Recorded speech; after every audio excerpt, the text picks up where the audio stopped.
Bonsoir et bienvenue dans cette nouvelle édition de l'Africa Tonight. Au sommaire de l'actualité, J-20 avant le vote, poursuite de la campagne électorale en République démocratique du Congo. La question de la paix et de la sécurité figure parmi les grands enjeux.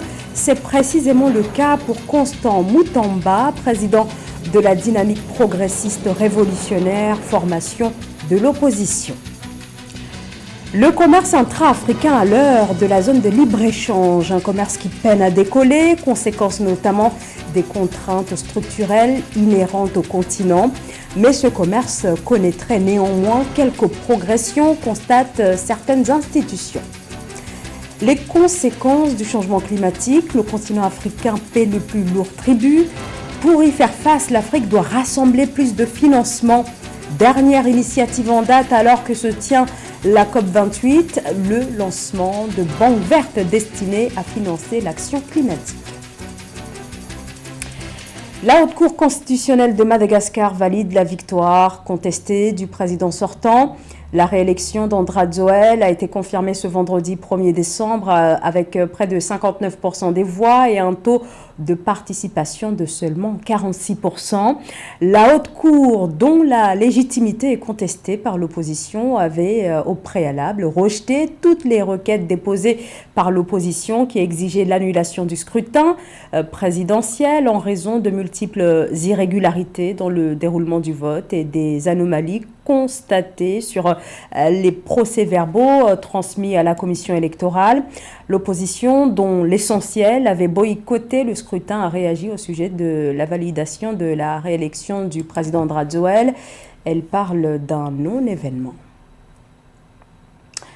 Un nouveau revers pour l'opposant Ousmane Sonko au Sénégal dans sa course à la présidentielle. Le paiement de sa caution a été refusé par la Caisse des dépôts et consignation au motif qu'il a été radié des listes électorales, le rendant alors inéligible. Le paiement de cette caution constitue pourtant une étape obligatoire pour pouvoir être candidat à l'élection présidentielle prévue en février 2024. Le président du PASTEF a été radié des listes électorales suite à sa condamnation à 2 ans de prison pour corruption de la jeunesse. C'est en juillet dernier qu'il a été écroué. Le principal opposant au président sortant, Macky Sall, dénonce depuis le début de cette affaire un complot pour l'écarter de l'élection.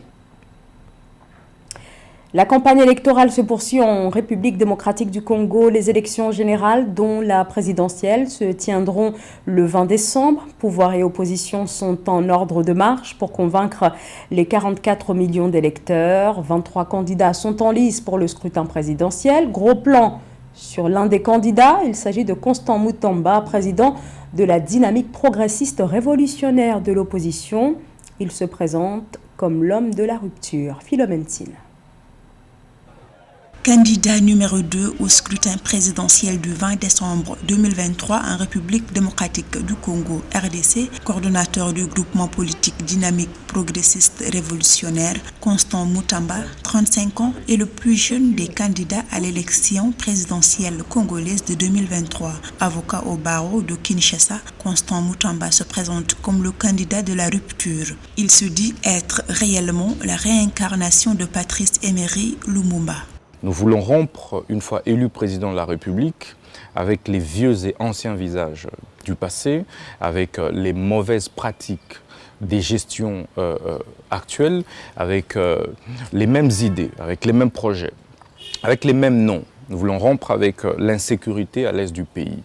Avec un programme de société qui s'articule autour du terme rupture, Constant Mutamba souhaite incarner un changement potentiellement significatif pour la RDC en offrant aux citoyens une alternative politique claire.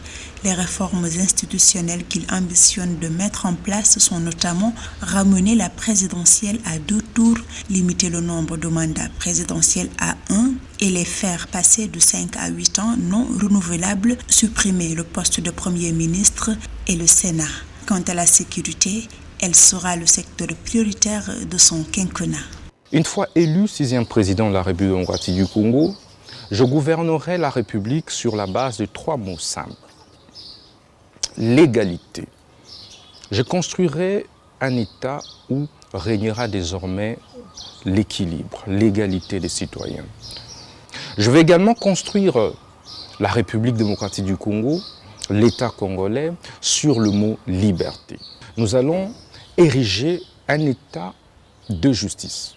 Après avoir obtenu un diplôme en droit à l'université protestante au Congo, où il est chef de travaux, Constant Mutamba est détenteur d'un master en gestion et droit de l'entreprise de l'université de Liège en Belgique. Il est en dernière année de thèse à l'Université internationale de l'Atlantique aux États-Unis.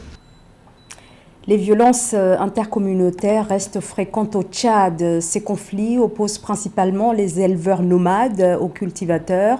Plusieurs régions du pays sont concernées par ces conflits qui continuent d'engendrer des morts et des déplacements internes de population. Face à cette situation, la question nécessite des efforts concertés. Et sur place, les populations attendent toujours des réponses concrètes de la part du gouvernement. Reportage de notre correspondant Mahamat Ramadan. Au Tchad, ces 2 dernières années, la recrudescence des conflits intercommunautaires, notamment entre les éleveurs et les agriculteurs, inquiète les autorités. Entre 2020 et 2023, au moins 18 conflits intercommunautaires ont été recensés à travers le pays, occasionnant environ 47 morts et des centaines de blessés. Une situation qui persiste malgré les mesures gouvernementales pour pacifier les communautés et contrôler les armes en circulation dans les milieux civils. Les besoins deviennent importants avec la pression humaine, la pression animale nouvelle et également le manque de réorganisation, n'est-ce pas, adapté aux uns et aux autres devant cette situation-là.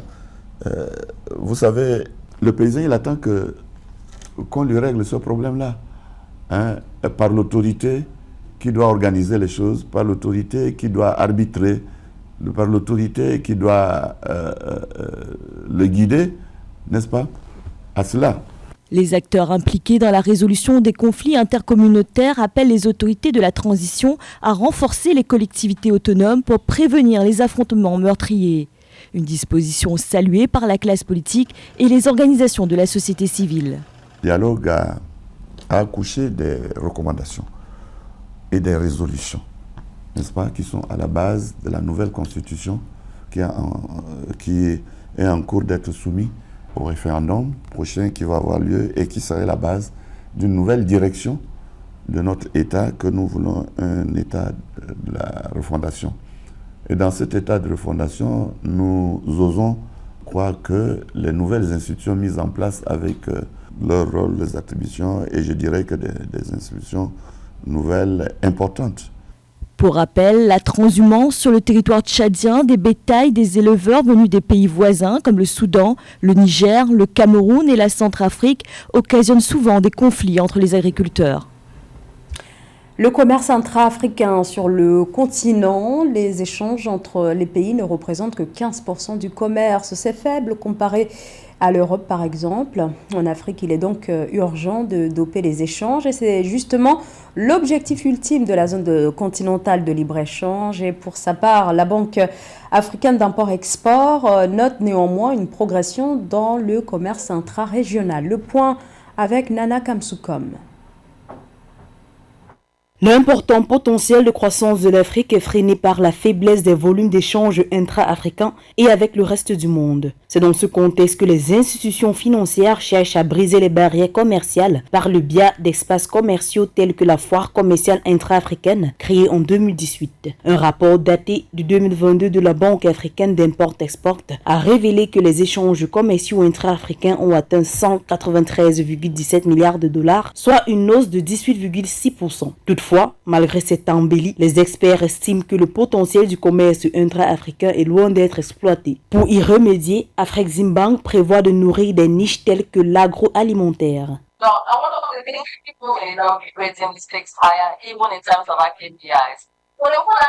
L'une des choses que nous continuons à faire est d'introduire de nouveaux éléments lors de chaque foire. Cette année, notre nouvelle initiative était la gastronomie, la vitrine de l'art culinaire. La raison pour laquelle nous avons inclus ce créneau est qu'il a un grand potentiel. Des chefs sont venus montrer la diversité de l'Afrique et chercher de nouveaux débouchés économiques.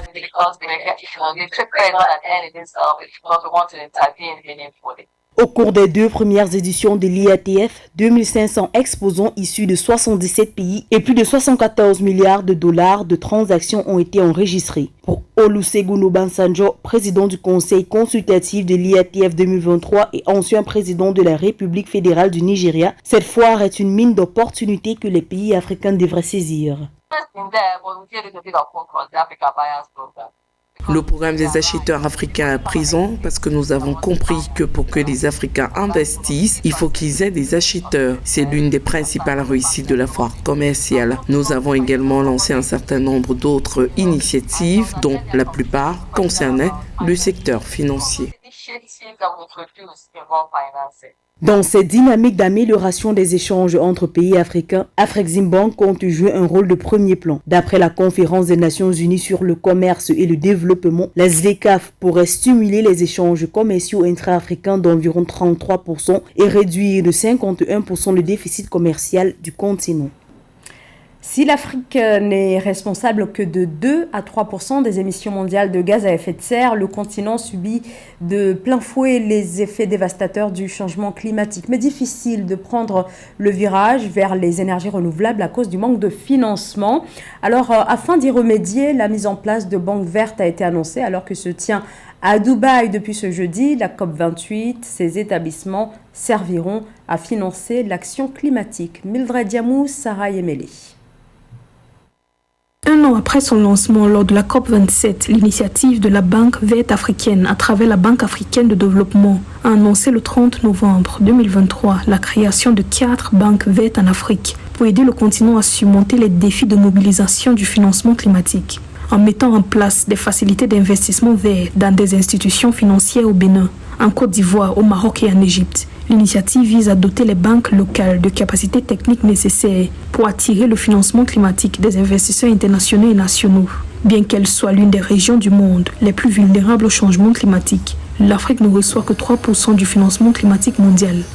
Le fait que les gouvernements africains et les institutions financières fassent des banques vertes une priorité montre que l'Afrique prend en main ses besoins de financement climatique. D'ici 2030, le financement estimé nécessaire pour que les pays africains respectent leurs contributions déterminées au niveau national dans le cadre de l'accord de Paris s'élèvera à environ 2,8 milliards de dollars. Nous ne pouvons plus attendre pour résoudre le manque de financement climatique en Afrique.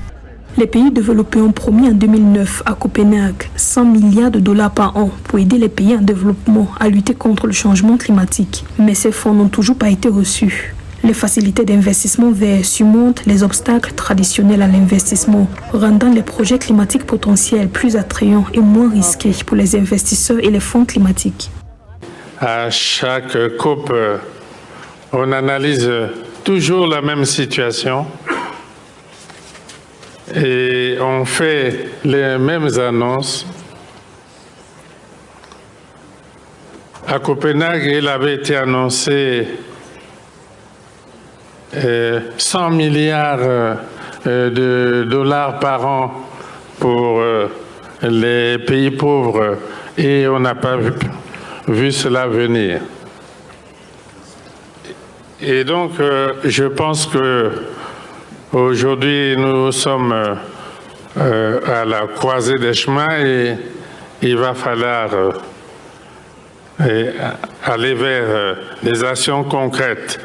D'ici 2030, l'initiative de la Banque verte africaine vise à soutenir la création d'un écosystème de facilités d'investissement vert d'une valeur de 1,5 milliard de dollars à travers le continent.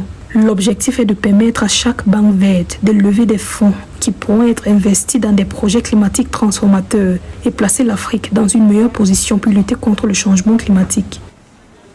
Au Burkina Faso, les institutions d'enseignement supérieur et de recherche devront désormais adopter le port de la toge unique, un vêtement en faso d'Anfani, un tissu traditionnel originaire du Burkina Faso. Une cérémonie marquant ce changement de toge a eu lieu il y a quelques jours en présence du Premier ministre. Voyez ce sujet de Marie-Raphaël Antolo. Le Burkina Faso adopte officiellement le port de la toge de faso d'Anfani dans les institutions de l'enseignement supérieur et basique. Produit 100% du terroir burkinabé, le faso d'Anfani est le pain traditionnel tissé traditionnellement et fabriqué à la main avec des matières premières locales et des motifs variés. Pour les autorités burkinabées, le défi à long terme est de gagner le monopole du marché vestimentaire national et imposer le faso d'Anfani dans ce marché. Ceci en vue de développer l'industrie textile nationale et être plus tard compétitive sur le marché régional du vestimentaire. Au lieu de dépenser de l'argent pour faire venir des tenues d'ailleurs, nous pouvons maintenant les confectionner ici sur place. Le ministre de l'Enseignement supérieur m'a fait comprendre que, à ses débuts, cette femme qui a eu le marché employait tout au plus 3 personnes et que maintenant elle emploie plus de 100 personnes. Donc vous voyez, ça fait vivre beaucoup de personnes. Les échanges du Burkina Faso avec l'extérieur sont caractérisés par un important déséquilibre en raison de son faible niveau d'industrialisation, l'industrie textile ne contribuant pas significativement à l'activité économique. Les échanges commerciaux en 2022 ont augmenté de 945,3 milliards de francs CFA, soit une hausse de 17,4% due à la hausse des importations de 9,5 milliards de francs CFA, soit un taux d'accroissement de 34,8%. Les exportations ont également varié à la hausse mais timidement de 35,8 milliards de francs CFA, soit un taux de 1,3%. Le pays compte parmi ses secteurs emblématiques l'agriculture, les mines, la promotion immobilière et les énergies.